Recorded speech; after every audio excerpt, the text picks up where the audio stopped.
ಐದನೇದಾಗಿ ನಿನ್ನನ್ನು ಮರೆತು ಬಿಡೇನು. ಹಲ್ಲೆಲೂಯಾ.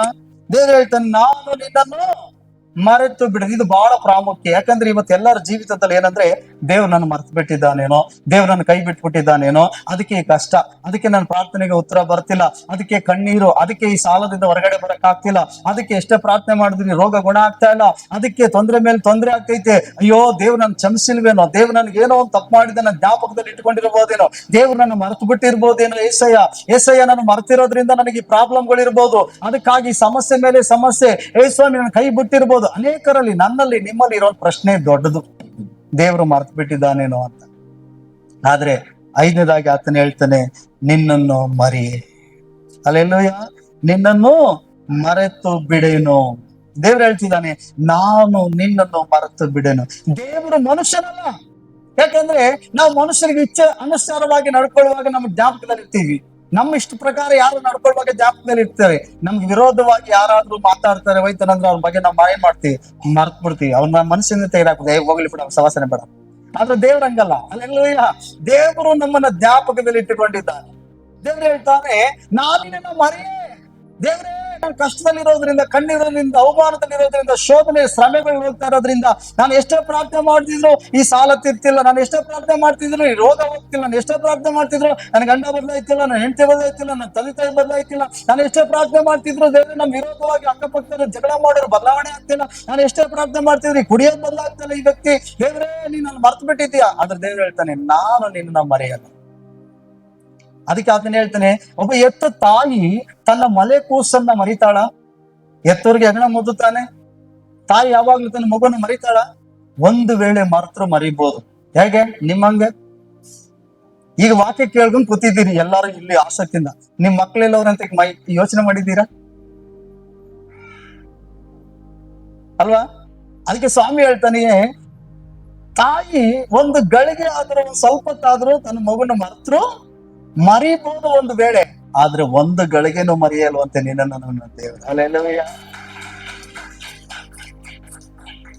ಏನೋ ಕೆಲಸ ಮಾಡ್ತಾ, ಮನೆ ಕೆಲಸನೋ ಅಥವಾ ಮಾತನಾಡುವಂತ ಬರದಲ್ಲಾಗಿರ್ಬೋದು, ಅಥವಾ ಇಲ್ಲಿ ವಾಕ್ಯ ಕೇಳುವಂತ ಚರ್ಚಲ್ಲಿ ಹಬ್ಬ ಸಂದರ್ಭದಲ್ಲಾಗಿರ್ಬೋದು, ನಿನ್ ಮಗು ಹಂಗೆ ಎದ್ದು ಪಕ್ಕದಲ್ಲಿ ಆಟ ಆಡ್ತಾ ಇನ್ನೊಬ್ರು ಹುಡುಗರ ಜೊತೆ ಹೋಗಿ ಹೊರಗಡೆ ಆಟ ಆಡ್ತಾ ಇತ್ತು, ಇಲ್ಲ ಅಲ್ಲಿ ರೋಡ್ ಕಡೆ ಹೋಗೈತೋ, ಇಲ್ಲ ಸಂಡೇ ಸ್ಕೂಲ್ ಹೋಗಿತ್ತು, ಎಲ್ಲಿ ಹೋಗೈತೋ ಗೊತ್ತಿಲ್ಲ.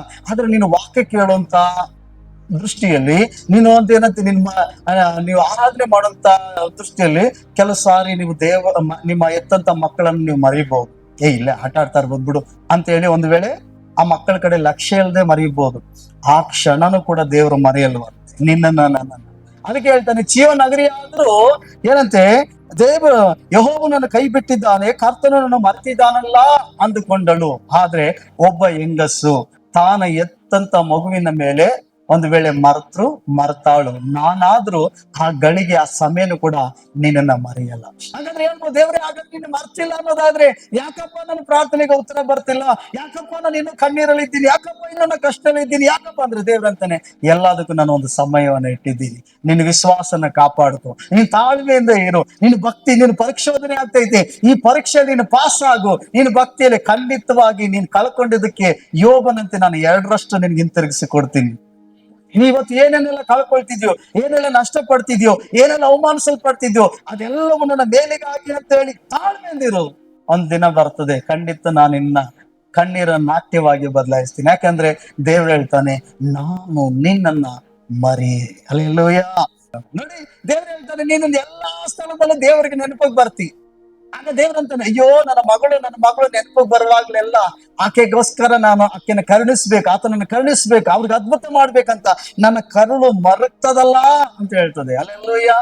ನೋಡಿ, ಒಬ್ಬ ತಾಯಿ, ಒಬ್ಬ ತಂದೆ ತನ್ನ ಮಕ್ಕಳು ದಾರಿ ತಪ್ಪಿದ್ರೆ, ತಪ್ಪು ದಾರಿಯಲ್ಲಿ ಹೋಯ್ತು ಅಂತಂದ್ರೆ, ಸರಿಯಾದ ದಾರಿಲಿಲ್ಲ ಅಂತಂದ್ರೆ, ಆ ತಂದೆ ಆಗ್ಲಿ ಆ ತಾಯಿ ಆಗ್ಲಿ ಏನ್ ಮಾಡ್ತಾರೆ ಅಂದ್ರೆ, ಈ ಮಕ್ಳು ಯಾಕಾದ್ರೂ ನೀನ್ ಹುಟ್ಟಿದ್ರು ಮಾನ ಕಳಿಯಕ್ಕೆ, ಇವ್ ದರಿದ್ರದವ್ರು ಹಂಗೆ ಹಿಂಗೆ ಅಂತ ಸಿಟ್ಟಲ್ಲಿ ಏನ್ ಬೇಕಾದ್ರೂ ಬೈಬಹುದು, ಏನ್ ಬೇಕಾದ್ರೂ ದೂಷಿಸ್ಬಹುದು, ಅಥವಾ ಸಪಿಸ್ಬಹುದು, ಅಥವಾ ನನ್ನ ಮಕ್ಕಳೇ ಅಲ್ಲ ಅನ್ಬಹುದು.